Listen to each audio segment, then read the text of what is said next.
जनपद मुजफ्फरनगर की तहसील जानसठ सभा कक्ष में आपातकाल की 50वीं बरसी के रूप में संविधान की हत्या कार्यक्रम आयोजित किया गया और लोकतंत्र सेनानियों को शॉल ओढ़ाकर सम्मानित किया गया। बुधवार को तहसील परिसर में स्थित सभागार में आपातकाल की 50वीं बरसी के रूप में कार्यक्रम आयोजित किया गया। इस दौरान कार्यक्रम की अध्यक्षता जानसठ ब्लॉक प्रमुख नरेंद्र चौधरी तथा कार्यक्रम का संचालन अरविंद पाराशर ने किया। कार्यक्रम की अध्यक्षता कर रहे ब्लॉक प्रमुख को एसडीएम जयेंद्र सिंह ने बुके देकर सम्मानित किया। इस दौरान कार्यक्रम में क्षेत्र के 13 लोकतंत्र सेनानियों में से कार्यक्रम में 10 लोकतंत्र सेनानी उपस्थित रहे, जिन्हें 50 अधिकारियों एवं गणमान्य लोगों के द्वारा शॉल ओढ़ाकर सम्मानित किया। इस दौरान लोकतंत्र सेनानियों ने अपने अपने विचार व्यक्त किए। इस दौरान लोकतंत्र सेनानी पुरुषोत्तम दास शर्मा ने लोकतंत्र की हत्या को स्वतंत्र भारत के इतिहास का सबसे काला दौर बताया। इस दौरान लोकतंत्र सेनानियों बाबूराम, पुरुषोत्तम दास शर्मा, काजी सैयद जिलाउल इस्लाम, सत्य प्रकाश शर्मा, सिद्धया, सुरजीत, विमला शर्मा, शमीम बानो, तारावती व प्रेम प्रकाश,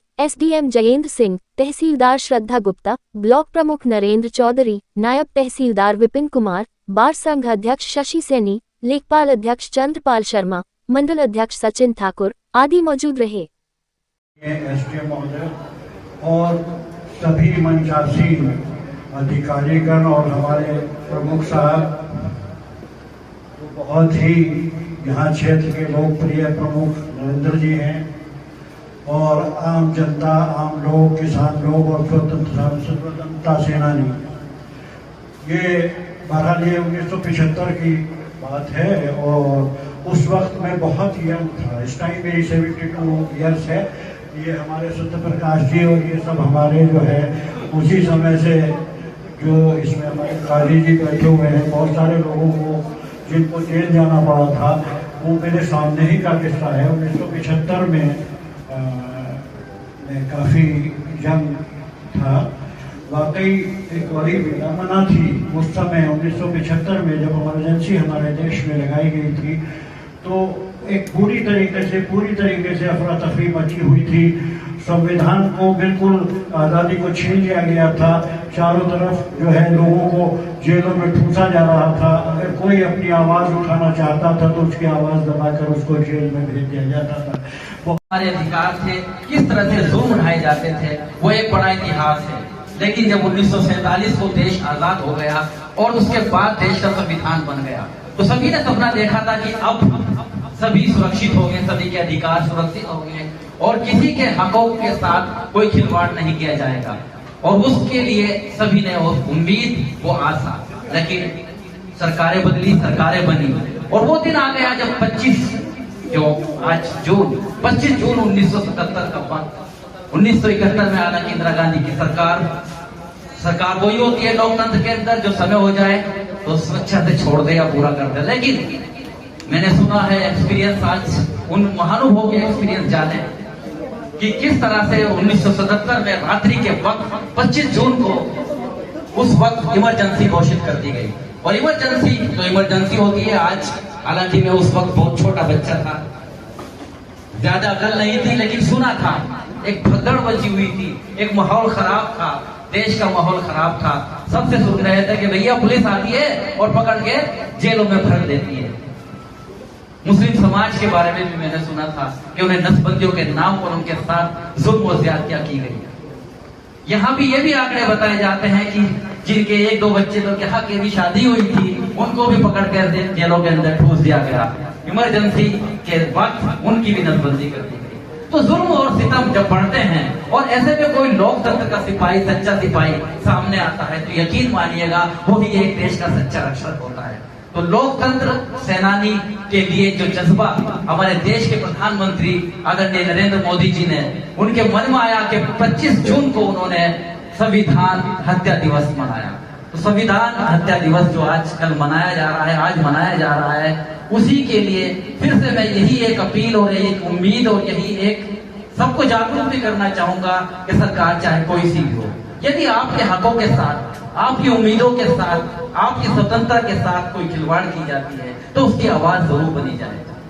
आप किसी भी सरकार से हो, आप किसी भी पार्टी के नुमाइंदे हो, लेकिन सच को सच कहना सीखना चाहिए। और यदि आज भी ऐसा होता है तो उसके खिलाफ भी खड़े होना चाहिए। क्योंकि कोई भी सरकार हो, सरकार चली जाती है, बनती है, बिगड़ती है, लेकिन एक अच्छा सच्चा लोकतंत्र सेवक या लोकतंत्र का स्वतंत्रता सेनानी वही होगा जो अपनी आने वाली पीढ़ी के लिए वो ऐसा माहौल देकर जाए कि फिर से किसी के भी सपने चकनाचूर ना हो। मंडल अध्यक्ष जी एवं यहाँ बैठे प्रमुख महापुरुष जिन्होंने इस त्रासदी को झेला है, सम्मानित पत्रकार बंधु एवं अन्य सम्मानित अतिथिगण, वास्तव में यह भारतीय लोकतंत्र के लिए काला अध्याय था, जिसमें हमारे बोलने की स्वतंत्रता, अभिव्यक्ति की स्वतंत्रता पर ही रोक लगा दी गई थी। जो हमारे मौलिक अधिकार थे, जो हमें संविधान से हमारे मूलभूत अधिकार मिले हुए थे, उन सभी अधिकारों पर ही रोक लगा दी गई थी। यह वाकई में एक बहुत बड़ी त्रासदी थी और भारतीय लोकतंत्र के लिए, भारतवर्ष के लिए, भारतीय संविधान के लिए, जो कि इतना लचीला था और सारी चीजें इतना स्पष्ट तरीके से इसमें कही गई थी, उसके लिए वास्तव में काला अध्याय था।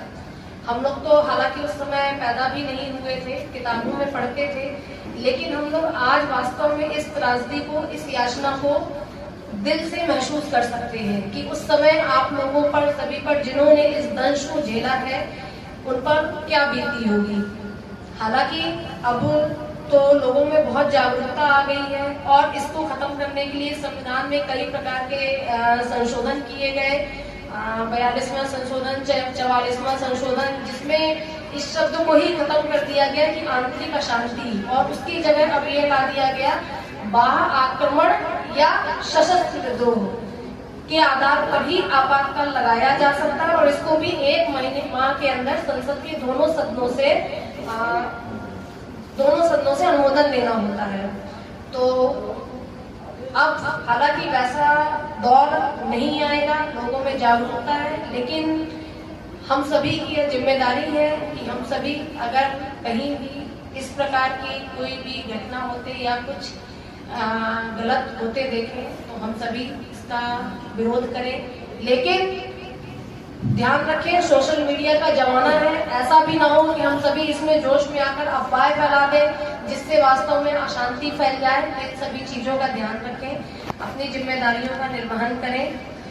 और अंत में मैं यही कहना चाहूंगी, इन्हीं 2 पंक्तियों के साथ अपनी वाणी को विराम दूंगी कि यूनान, मिस्र, रोम सब मिट गए यहाँ पर, यूनान, मिस्र, रोम सब मिट गए यहाँ पर, बात कुछ ऐसी है कि हस्ती मिटती नहीं हमारी। धन्यवाद। जय हिंद, जय भारत।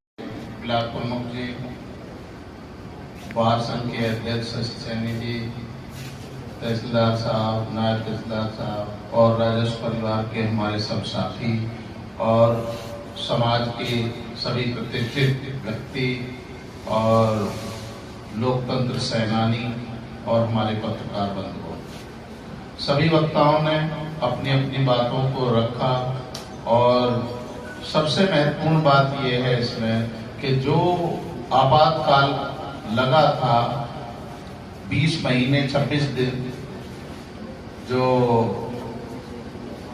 20 महीने 26 दिन का वृत्तांत उन लोगों ने आंखों देखी के हिसाब से सुनाया और उसको किताबों में भी या फिल्म में भी नहीं दिखाया जा सकता जो उन्होंने अब बीती सुनाई। और इसके अतिरिक्त हम ये कहेंगे कि हमारे संविधान में हमारे अधिकारों के साथ हमारे कर्तव्य भी हैं। हमारे कर्तव्य पे भी ध्यान केंद्रित करना होगा हमें, और हमारे अधिकार हैं, मूल अधिकार हैं हमारे, उनके अनुसार हमें अपना आचरण करें, दोनों के अनुसार आचरण करें तो हम देश में बहुत आगे जाएंगे, विश्व में हमारा नाम होगा। और एक सबसे बड़ी बात यहाँ ये है कि आज भी इस स्वतंत्रता का आधे लोग ही फायदा उठा रहे हैं, आधे लोग आज भी अज्ञानता, अशिक्षा के कारण अपने अधिकारों को, अपने कर्तव्यों को जानते ही नहीं है।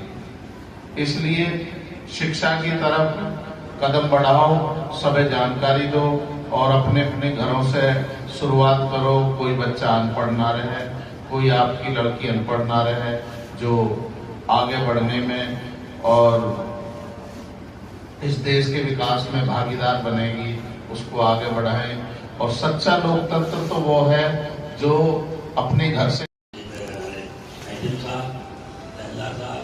पार्षद के अध्यक्ष जी, मंडल अध्यक्ष जी और भाइयों, पत्रकार बंधुओं, दिन तो बहुत बुरे हुए उस टाइम 25 में 75 में रात तो लोग जंगल में रहते थे, गाँव में नहीं आते थे कि जो भी पुलिस वाले तौर पर जानते, और खासकर नसबंदी वाले 3 बच्चों पहनता 3 बच्चे बात तो करते थे लोग, बहुत बड़ा देखा आपने।